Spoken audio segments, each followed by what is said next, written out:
प्रिय विद्यार्थियों, हिंदी साहित्य बीए द्वितीय वर्ष की कक्षा में आपका पुनः स्वागत है। संत काव्य के अंतर्गत संत काव्य की जो प्रवृत्तियां हैं उनका हम अध्ययन कर रहे थे। तो कुछ प्रवृत्तियां शेष रह गई थी जिनको अब हम उसको समेट लेते हैं आज की वीडियो में। माया से सावधानता। संत काव्य में, कबीर के काव्य में हमें जगह जगह माया शब्द का उल्लेख मिलता है।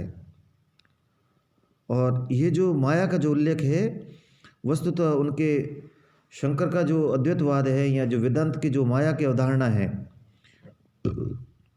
उसके प्रभाव में रहकर इन्होंने यह किया है। तो जो माया है वह जो जीवात्मा और जो परमात्मा वस्तुतः दोनों एक ही रूप है, जिनमें किसी प्रकार का भेद नहीं है।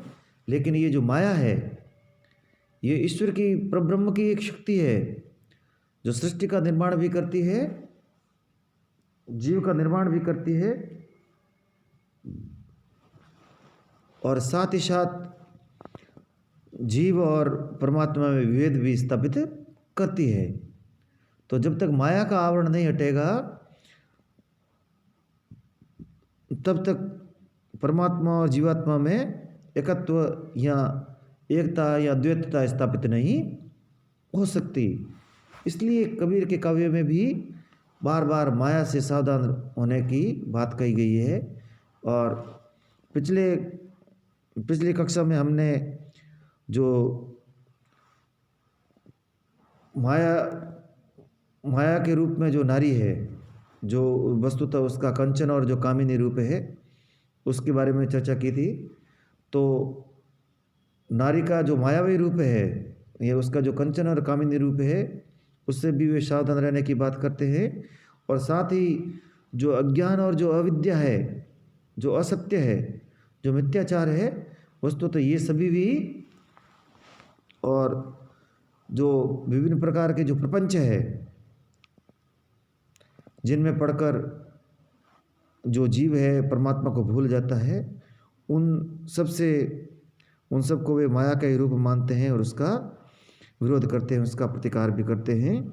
और सभी साधकों को वे माया से सावधान, सतर्क रहने को कहते हैं।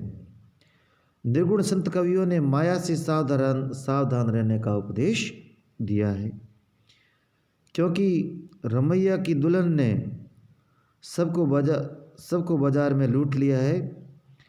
ब्रह्मा विष्णु महेश भी उसी के वशीभूत है। यहाँ तक कि जो दैवीय शक्तियाँ भी है वे भी माया के वशीभूत है। और ये जो माया है उसको कबीरदास जी महाठगी नहीं मानते हैं। और ये अपना सज धज के, जिस प्रकार से जो बाजारू आरत होती है वह सज धज के श्रृंगार इत्यादि के द्वारा भोगी जो व्यक्ति होते हैं उनको आकृष्ट करती है और फिर उनको अपने वश में करके उनके जो समस्त जो संपदा होती है उसको लूट लेती है। उसी प्रकार से जो माया है वह भी देखने में बहुत ही आकर्षक है, भोग विलास देखने में बहुत ही आकृष्ट करने वाला है। लेकिन जो ही व्यक्ति उसके चंगुल में फंसता है, भोग विलास में डूबता जाता है और ज्यों ज्यों वह उसमें डूबता जाता है वैसे वैसे वह ईश्वर से विमुख होता जाता है। और फिर माया का आवरण इतना सघन हो जाता है कि सांसारिक प्रपंचों में पड़ा हुआ, भोग विलास में डूबा हुआ वह जीव परमात्मा से विमुख हो जाता है, उसको भूल जाता है और वह इस प्रकार से उससे दूर होता चला जाता है। ये भगवान से मिलने की मार्ग में बहुत बड़ी बाधा है।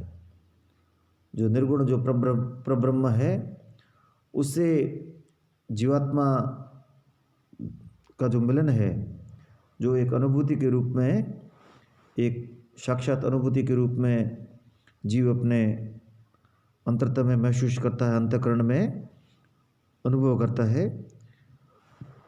वह उससे दूर हो जाता है। ये माया महाठगिनी है। इस महाठगिनी शब्द को आप जब भी परीक्षा में इसके बारे में लिखें तो इसको रेखांकित जरूर करें, अंडरलाइन जरूर करें, क्योंकि माया का महाठगिनी कबीरदास जी जो कहा जाना है बहुत ही प्रसिद्ध है। इसमें मधुर वाणी बोलकर अपने त्रिगुण फांस में सबको फंसा लिया है। जो तामसिकता होती है, जो तीनों गुणों में एक गुण है तामसिकता और राजसिकता। जो तामसिकता आती है वह बुरे कर्मों की ओर प्रवृत्त करती है, भोग विलास और आलस्य में डुबाती है व्यक्ति को। और जो राजसिकता है वह जो रजस है, रजस जो गुण वस्तुता है वह विलास में डुबाता है, भोग की ओर व्यक्ति को प्रवृत्त करता है। और जो तामसिकता है वह अविद्या और दुर्गुणों की ओर ले जाती है। कबीरदास जी कहते हैं, माया महा ठगिनी हम जानी, त्रिगुण फांस लिए वह डोले, बोले माधुरी बाणी। कबीरदास जी कहते हैं कि माया है वो बहुत ही महाठगिनी है। वह जो त्रिगुणों की एक फांस यानी फंदा, वह त्रिगुणों का फंदा लिए हुए बहुत ही आकृष्ट रूप धारण करके बहुत ही मीठी मीठी वाणी बोलती है। और जो ही व्यक्ति उसकी ओर आकृष्ट होता है तो वो अपना फंदा उस पर कस लेती है और उसको अपने चंगुल से बाहर नहीं आने देती है। तो इस प्रकार से जो माया के प्रति जो सावधान रहने की जो सीख है, जो उसका उपदेश है, वह संत काव्यों में हमें जगह जगह देखने को मिलता है। ये तो यहाँ तक तो हो गया जो संत काव्य का जो वैचारिक पक्ष है, उसका जो वस्तु रूप है वह। अब हम उसके जो शिल्प रूप है या उसकी बनावट कैसी, उसकी ताना बाना कैसा है, उस पर थोड़ा सा बात कर लेते हैं।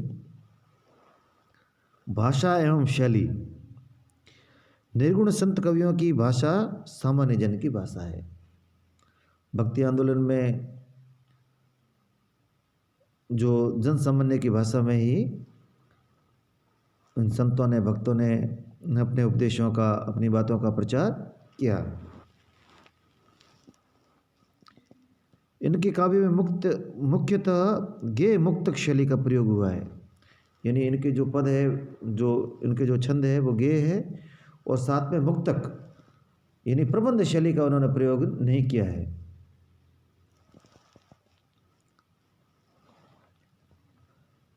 सभी कवि अशिक्षित थे और ज़्यादातर जो निर्गुण जो संत कवि है समाज के निचले पायदान से आते हैं, निचले स्तरों से आते हैं, आर्थिक रूप से और सामाजिक रूप से वर्ण व्यवस्था के निचले स्तरों से आते हैं। तो इसलिए उनकी जो शिक्षा दीक्षा है उस तरह से वह नहीं हो पाई। लेकिन इनका जो ज्ञान है वो अनुभव का ज्ञान है। इन्होंने बोलचाल की भाषा को ही अपनी अभिव्यक्ति का साधन माना है और बोलचाल की जो सामान्य जो भाषा है जिसमें अन्य लोग भी समझ सके, उसी में इन्होंने अपनी बातों का प्रचार किया है। संत कवि अपने मत का प्रचार करने के लिए हेतु भ्रमण करते थे, अतः इनकी भाषा खिचड़ी या संदुकड़ी भाषा कहा जाता है। इनकी भाषा की विशेषता है कि इसमें खड़ी बोली का तो आधार है, साथ ही उनकी जो स्थानीय जो भाषा है जिसमें मुख्यतः ब्रज भाषा और जो ब्रज अवधि इत्यादि जो भाषा है या भोजपुरी है उसके शब्द भी मिलते हैं। साथ ही साथ पंजाबी, राजस्थानी, गुजराती इन भाषाओं के प्रभाव के देखने को मिलता है। इन भाषा के शब्द भी इनकी काव्य में हमें देखने को मिलते हैं। इसका कारण ये है कि ये जो संत कवि थे ये यायावर प्रवृत्ति के थे, भ्रमण करते थे, जगह जगह परिवारजक की तरह ये जगह जगह जाते थे और वहाँ पर ये सामान्य लोगों के साथ में सत्संग किया करते थे। और इसी प्रवृत्ति के कारण, जगह जगह भ्रमण करने के कारण इनकी जो भाषा है वह समृद्ध होती गई और जो अन्य जो भाषाएं हैं उसके शब्द इसके अंदर आते गए। तो इसलिए एक इनकी जो भाषा है वह एक तरह से खिचड़ी की तरह हो गई थी। तो इसलिए इनकी भाषा को खिचड़ी भाषा भी कहा जाता है। और आचार्य रामचंद्र शुक्ल इनकी भाषा को सद्दुकड़ी भाषा भी कहते हैं।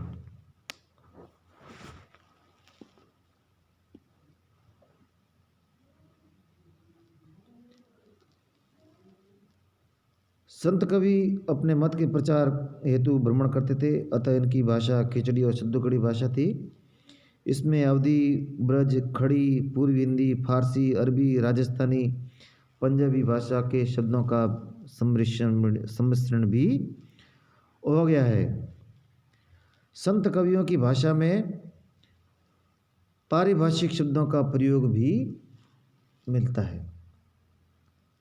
यानी पारिभाषिक शब्द मुख्यतः जो योग की जो शब्दावली है, योग दर्शन है, उसके शब्द भी हमें देखने को मिलते हैं, जो उन्होंने शास्त्रों के द्वारा नहीं बल्कि अपने अनुभव के द्वारा जो पूर्ववर्ती जो परंपराएं थी और या अन्य जो सत्संग में अन्य साधुओं के साथ में, संतों के साथ में, या जो शास्त्र के जो लोग थे उनसे उन्होंने इसको ग्रहण किया है। कुछ शब्द यहाँ पर दिए गए हैं, जैसे शून्य, अनहद, निर्गुण, सगुण, अवधूत, और नाथपंथियों द्वारा जो प्रयुक्त इंगला, पिंगला आदि शब्दों को भी इन्होंने यथावत प्रयोग किया है। यानी परंपरा के द्वारा जो नाथपंथी जो इंगला, पिंगला, गंगा, जमुना इस प्रकार की शब्दों का जो ये प्रयोग करते हैं, हटियों की जो शब्दावली है, ये भी इनमें देखने को मिलती है। डॉक्टर शिव कुमार शर्मा इनकी भाषा के संबंध में लिखते हैं, इनकी भाषा आडंबर विहीन सरल है। इन्होंने कहीं भी अलंकारिकता लादने का प्रयास नहीं किया है, क्योंकि इन्होंने शास्त्रों का अध्ययन नहीं किया था और शिक्षा दीक्षा भी इनकी इस तरह से नहीं हुई थी और ज़्यादातर अशिक्षित भी थे। तो कुछ अपवादों को छोड़ दे तो इनकी भाषा में भी इस प्रकार की जो अलंकार और एक तरह की जो सजावट होती है वह हमें देखने को नहीं मिलती है। यानी सामान्य जो बोलचाल की जो भाषा होती है उसी का इन्होंने प्रयोग किया है।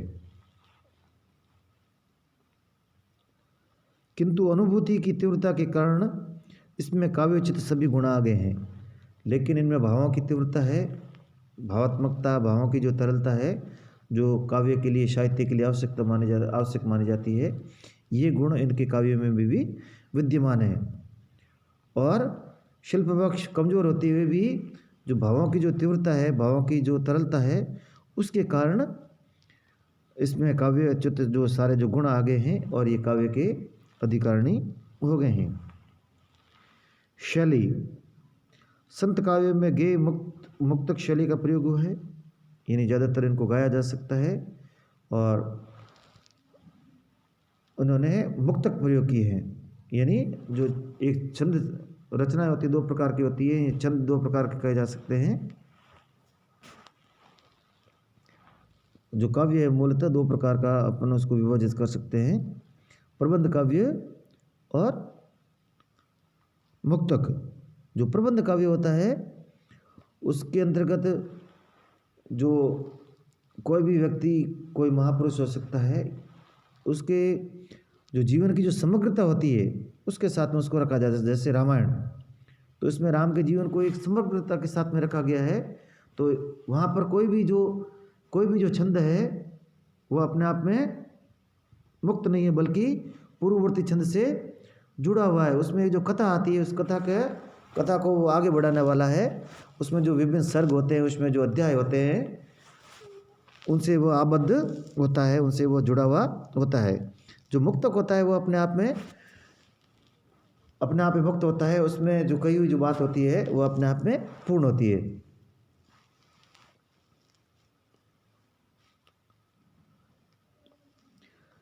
रीति काव्य के सभी तत्व भावात्मकता, सूक्ष्मता, संगीतात्मकता, व्यक्तिकता, कोमलता, ये इनकी वाणी में देखने को मिलता है। यानी एक जो मुक्त काव्य में जो गुण होने चाहिए वो हमें यहाँ पर देखने को मिल जाते हैं। अलंकार, निर्गुण संत कवियों की रचनाओं में रूपक, उपमा, दृष्टांत, समासोक्ति, अन्योक्ति, वक्रोक्ति, उत्प्रेक्षा, व्यक्तिरेक, विरोधाभास आदि अलंकारों का प्रयोग हुआ है। यानी इन्होंने जो अलंकारों का जो प्रयोग किया है वह मतलब सायास नहीं हुआ है, बिल्कुल अपने धुन में हुआ है। वो लिखते हैं और बिना किसी प्रयास के वे जो अलंकार है वे अपने आप ही इसके अंदर समावेशित हो गए हैं। तो इसी कारण से उनके रीतिकाल में हमें जो अलंकारों की जो सायास जो प्रयोग की जो प्रवृत्ति देखने को मिलती है, उसके कारण जो एक क्लिष्टता और जो जटिलता और एक कृत्रिमता आ जाती है वह हमें संत काव्य में देखने को नहीं मिलती है। अब आता है छंद। निर्गुण संत कवियों ने अपने विचार की अभिव्यक्ति के लिए शाकी शब्द के माध्यम से ही की है। साक्यों की रचना दो और छंद के रूप में हुई है, साथ ही चौपाई, कविता, हंस आदि छंदों का प्रयोग हुआ है। कबीर के जो काव्य है, यदि उसका जो प्रमाणिक जो काव्य है जिसे हम बीजे कहते हैं, उसमें उसके 3 भाग है, साकी शब्द और रमैनी। जो साकी है वह साक्षी शब्द से उसकी व्युत्पत्ति हुई है और उसका जो छंद है वह दोहा है। यानी साकिया है वह दोहों के रूप में लिखी गई है और जो शब्द है वे पदों के रूप में है। यानी जो गे पद होते हैं उनको, जैसे मीराबाई के पद वगैरह, इनको पद कहा जाता है, जो गे के रूप में भी होते हैं और राग रागिनियों से निबद्ध होते हैं। एक तरह से गे जो प्रगीत की जो विशेषता होती है वह पदों में पाई जाती है और उन पदों को ही संत काव्य में शब्द के नाम से जाना गया है। फिर है रमैनी। रमैनी यानी जो रामायण की जो शैली है जिसमें चौपाई और दोहा, यानी कुछ निश्चित चौपाइयों के बाद में दोहों का प्रयोग किया जाता है, इसे रामायण शैली कहा जाता है। तो यानी जो चौपाइयाँ हैं उनको वस्तुतः रमैनी कहा गया है। तो कहने का आशय है कि जो मुख्यतः इसके अंदर मुक्तक का प्रयोग ही हुआ है, छंदबद्ध रचना नहीं है, फिर भी मूलतः जो हमें पद जिन्हें शब्द कहा जाता है, शाखी जो दोहों के रूप में है और रमैनी जो चौपाई आदि के रूप में है, और कुछ अन्य छंदों का प्रयोग हमें देखने को मिल जाता है। अन्यथा जो इन कवियों की रचना है वह किसी प्रकार के क्लिष्ट छंदों का प्रयोग इन्होंने नहीं किया है। दोहा जो सामान्य जन में जो लोकप्रिय छंद रहा है उसका प्रयोग हमें कबीर में देखने को, कबीर इत्यादि कवियों ने किया है, लेकिन वहाँ पर भी जो मात्राओं की जो एक अनिवार्यता होती है उससे वे कहीं कहीं छूट भी पा लेते हैं। इस प्रकार से हमने जो संत काव्य की जो विशेषता हैं, उनकी जो प्रवृत्तियाँ हैं, उन पर उनका पूरा अध्ययन कर लिया है। आगे से हम जो सूफी काव्य है, जो निर्गुण जो काव्य की जो एक दूसरी जो शाखा है, संत कबीर वगैरह जो इनकी जो संत काव्य है, ये तो ज्ञानाश्रय शाखा के अंतर्गत आता है। जो प्रेमाश्रय जो शाखा है उसके अंतर्गत सूफी काव्य आता है। या सूफी कवियों द्वारा या सूफियों से जो प्रभावित जो कवि है उनके द्वारा जो रचनाएं की गई है वह प्रेमाश्रय काव्य या सूफी काव्य के अंतर्गत आती है। उसको हम आगे की कक्षा में इसका अध्ययन करेंगे। धन्यवाद।